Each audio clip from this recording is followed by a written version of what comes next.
This upside-down Steelers season heads for a most unexpected climax.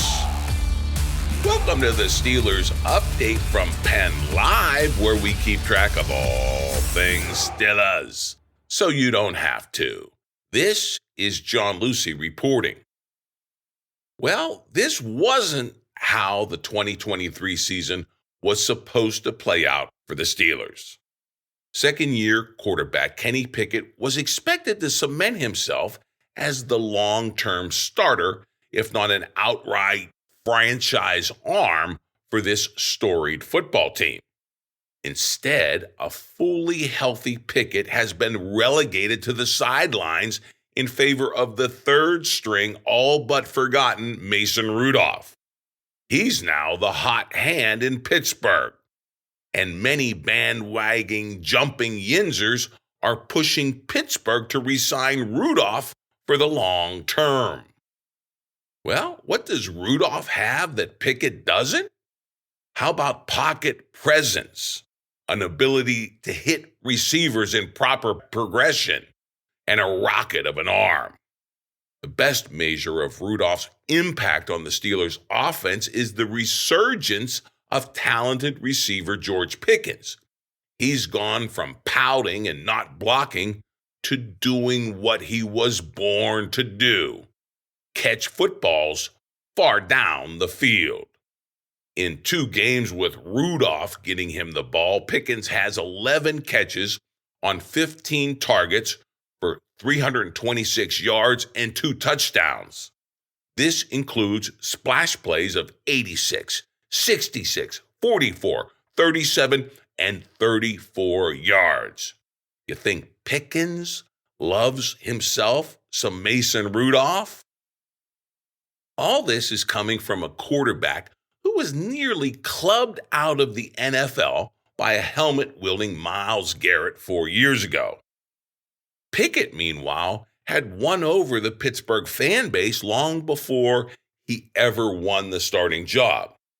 And he has suffered badly by comparison with Rudolph and the latter's ability to execute the offense the way it was meant to operate. True blue Kenny Pickett protectors are now confessing their second thoughts over whether he is really the long-term answer for the Steelers. Even worse, there have been some ugly online rumors, along with plenty of legitimate questions, over why Pickett didn't dress as Rudolph's backup for Sunday's win over the Seahawks in Seattle. The confusion over this situation quickly morphed into conspiracy theories, and it hit at Pickett's once sterling reputation as a head-down, team-first grinder. The explanation for Pickett's deactivated status last Sunday was that he refused to back up Rudolph. It was supposedly the starter or nothing for the former Pitt Panther. That allegation spread like wildfire on social media, and it was advanced by caustic Pittsburgh sports talk show host Mark Madden. He has been an early and loud doubter of Kenny Pickett and his potential to be the Pittsburgh starter. The rumor became so pervasive and persuasive, Pickett eventually addressed it head on, saying his reputation was very much under attack. Said Pickett, quote, "I saw reports out there that I feel like were attacking my character and how I am as a person. There was no talk about me being a backup quarterback against Seattle. If I was healthy enough to play and the trainers and coaches felt I was good enough to play, I was going to start and play. If they believed that I was not, which they believed I was not going to suit up and dress for the game," unquote. Now, this week, there will be no such confusion, and Pickett himself cleared that up in his talk with the media. He said he will back up Rudolph, period. Quote, "I gotta be ready to go in case we have to whatever it takes to get into the playoffs. It's all hands on deck, so I will be ready to go if necessary, unquote. Still, this has got to hurt for Kenny Pickett. I mean, he was the fair-haired son in Pittsburgh coming out of Pitt, and he was all but given the starting job, the keys to the franchise. And now, as this season winds down, Pickett he's lost his job, and his good name has come under attack. He sure suffered the ugly side of things in this upside-down year. But Rudolph is riding an equally surprising resurgence on the other end. Fans are extolling him as the Steelers' best quarterback by far, one who must be brought back into the fold for the 2024 season and beyond. Right now, Mason Rudolph will be an unrestricted free agent at the end of this year. Now, you'll remember when former Steelers GM Kevin Colbert drafted Rudolph back in 2018 out of Oklahoma State. Colbert insisted that he had a first-round grade on Rudolph when he took him in that third round of that draft year. Well, that seems fully vindicated. It just took Rudolph a while to develop, and it took Mike Tomlin's desperation to give him one more chance. Of course, the flip side of this is all the troubling questions about the Steelers' coaching, especially at the all-important QB position. Can they really develop quarterbacks? And how could they have possibly believed that the terrible Mitch Trubisky gave the team a better chance to win after Pickett went down with that ankle injury in the home game against the Arizona Cardinals way back in early December? Tomlin literally waited until he had no other choice but to turn to Rudolph for that Bengals game, the last game of the regular season at home. Since then, the Steelers' offense has finally turned it on. It's put up 30-plus points in back-to-back games after an extended drought of not reaching that mark for several seasons. Moreover, the two-headed running game is firing on all cylinders, and the team's true superstar, Pickens, is finally making the splash plays both he and the fan base have been pining for. At long last, all is right with the offense, or so it seems. Only it wasn't supposed to be Mason Rudolph behind center. In fact, this development leaves the Steelers and Kenny Pickett with so many questions heading into a long off season. I mean, there is a lot to work out. But before that happens, there's one last regular season date with the rival Ravens. Now, the Ravens have already locked up the number one seed in the AFC. Sure, if the Steelers hadn't squandered back-to-back home games against a pair of 2-10 teams in early December, this game might be for all the marbles. After all, the Steelers go in boasting a 4-1 record within the AFC North, and they took the first meeting with those Ravens. So this could have been an even bigger game. As it is, Baltimore will be resting MVP apparent Lamar Jackson at quarterback, and they're handing the ball to the very competent Tyler Huntley. This will be no gimme game, but the Steelers are getting healthy in the middle and the back end of their defense at just the right time. With Rocket Rudolph firing the football and the tag team backfield of Najee Harris and Jaylen Warren ripping off angry runs, the team is finally playing their brand of football. This is how the team was built to play. A Steelers win, coupled with a loss by either the Bills to Miami or the Jaguars to Tennessee, would propel Pittsburgh into the postseason. And this last possibility is really proof at how drastically the public perception of this team has changed. Of course, the easiest preseason prediction for the 2023 Steelers was just that the team had just enough for Tomlin to capture his patented 17th non-losing season as Pittsburgh's head coach. And that dubious record has already been locked up with the team at 9-7. This uninspiring narrative had the Steelers being one and done in the playoffs should they get in. And there, Tomlin and his team has a far more dubious streak. No playoff wins for 6 seasons and counting. Yet the Steelers' playoff talk leading up to this final regular season game has been similarly transformed by the Rudolph effect. The pundits are suddenly saying the Steelers have a chance should they get in.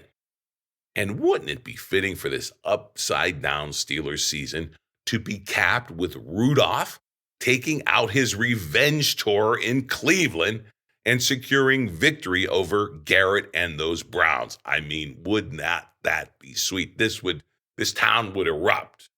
Hey, and in a strange season for the Steelers, it just could happen. We have much more on the big regular season finale, the showdown with the Ravens, plus all the fallout for Pickett and the future for Rudolph. It's all in So You're Saying There's a Chance edition of your Steelers Update podcast. Hey, and be sure to check out my full print column first thing Thursday on Penn Live. As always, they're packed with plenty of memes, bringing all the latest, greatest Steelers debates to life and to laughs. Right now, let's get right to it. Clearly, Kenny Pickett is relegated to holding the clipboard for the longtime clipboard clutcher, Mason Rudolph. But what's Pickett's future in Pittsburgh for 2024 and beyond? Just like Rudolph finally got his shot late this season, should Pickett get another chance to show that he can be the dude? For answers and perspective, we turn to Mark Kaboly with The Athletic, and he gazes into his Steelers crystal ball for all the answers about Kenny Pickett and Mason Rudolph.